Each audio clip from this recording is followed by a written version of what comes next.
is part of the tit-for-tat story that has been going on between China and the US for the past few years, and probably will continue when the new administration comes in. China has announced a ban on exports to the United States of critical materials, including gallium, germanium, and antimony. It's the latest tit-for-tat move. So on Monday, the US Biden administration expanded curbs on the sale of American technology to China that could be used to make advanced semiconductors. What happens when two of the world's largest superpowers, the United States and China, clash? Not on the battlefield with weapons, but in the economic arena. Not with missiles or tanks, but through something just as impactful: trade. While a trade war might seem uneventful or dull, this one has the potential to change everything. It's shaking industries, economies, and yes, even your personal expenses. China has taken a daring step, announcing a ban on exports of two key resources, gallium and germanium, to the US. These are materials so essential that their absence could bring critical industries to a standstill. So what's driving China to make this move? What's the bigger plan behind it? And how does the US plan to respond to such a calculated strategy? Why would China decide to block access to something so crucial? To understand, you need to see the larger context. This decision wasn't made randomly. It's the result of years of mounting friction between these two nations. Picture it like a pressure cooker that's been accumulating steam, sanctions, tariffs, and tech restrictions, until now, when China effectively said, "We're done holding back." Let's take a closer look at these materials. Gallium and germanium are more ubiquitous than most people realize, showing up in everyday technologies like smartphones, laptops, automobiles, and solar panels. Gallium is an essential component in LEDs and semiconductors, while germanium plays a pivotal role in fiber optics and infrared systems. They're the hidden backbone of modern innovation. Take these materials away, and entire technological ecosystems risk coming to a halt. Here's the staggering part. China controls an overwhelming 90% of the global gallium supply. Imagine what that kind of dominance means. Cutting off exports isn't just a setback. It's a seismic blow to industries that depend on it. Now, why would China choose to act right now? The timing isn't random. Over recent years, the US has targeted Chinese tech industries with increasingly restrictive sanctions, focusing on the semiconductor sector. This move from China serves as a clear and powerful message. It's a retaliation meant to highlight that two can play at this game. Chinese are restricting exports of a couple of materials to the United States, materials that are used in green technologies and semiconductor industries, specifically germanium and gallium.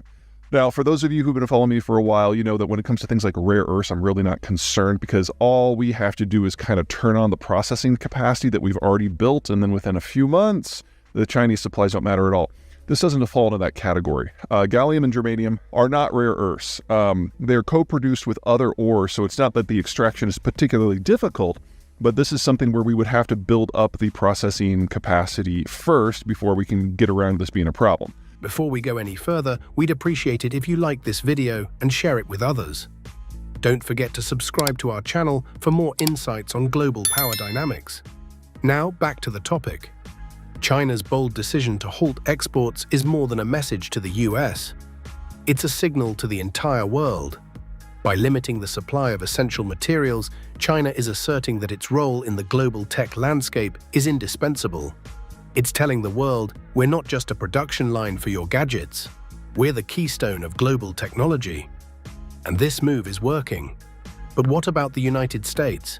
How is it dealing with this sudden disruption to a critical supply chain? In a word, chaos. When a crucial resource becomes inaccessible, the fallout spreads quickly, creating urgent challenges for industries scrambling to find solutions. Tech giants like Apple, Tesla, and Intel are particularly vulnerable. Their production depends heavily on gallium and germanium. For instance, Apple needs gallium to manufacture its iPhones. Without a steady supply, production costs skyrocket, and that additional expense. It ends up being passed to consumers, meaning your next smartphone could cost a lot more than you're used to. It's not just the tech sector feeling the heat, though. The renewable energy industry is in a precarious position as well. Solar panels, a cornerstone of the US's clean energy push, rely on germanium. With supplies suddenly limited, projects face delays, budget overruns, and an overall slowdown in the green energy transition. Fighting climate change under these conditions feels like a battle with one arm tied behind your back. Even America's defense sector isn't immune. Military technologies like infrared cameras and sophisticated communication tools require these materials. Losing access doesn't just hamper production, it's a national security concern. This ban has exposed just how reliant the US is on China, a realization that has sent shockwaves through multiple sectors. The ripple effects go further.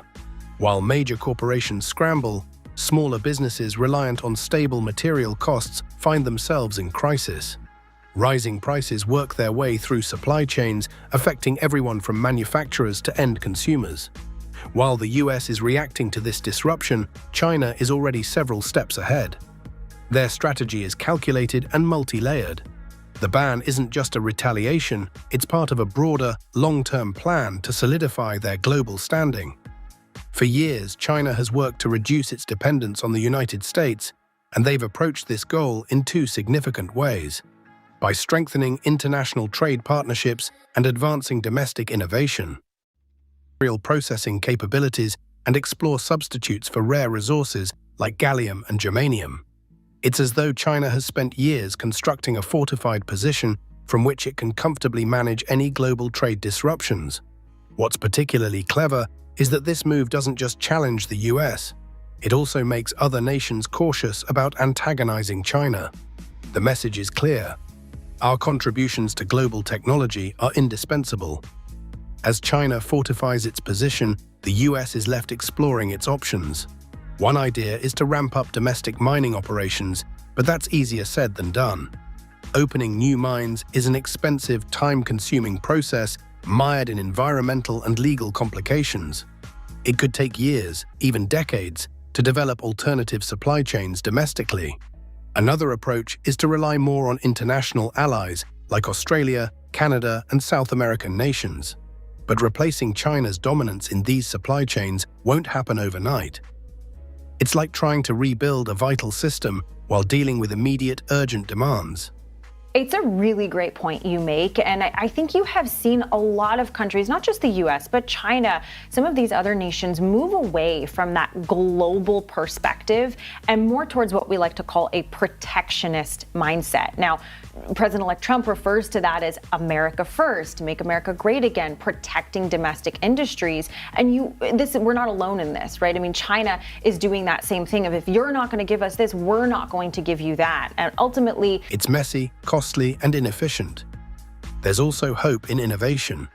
The US is heavily investing in recycling technology and synthetic alternatives.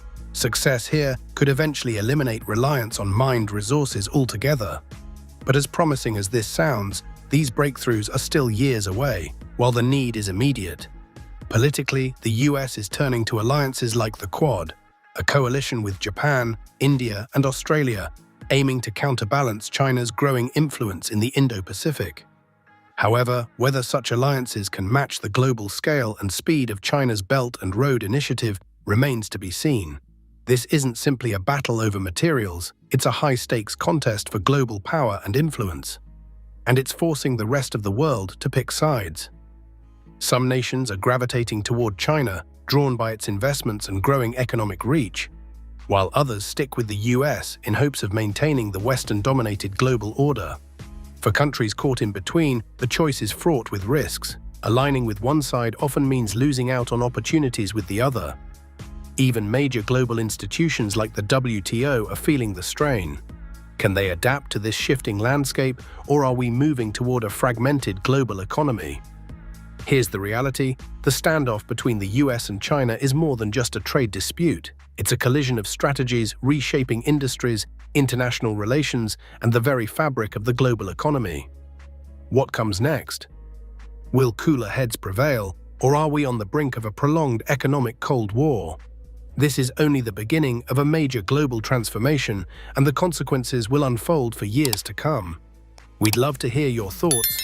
Can the US overcome these challenges, or has China outplayed them? Share your opinions below, and don't forget to like, share, and subscribe to stay updated on this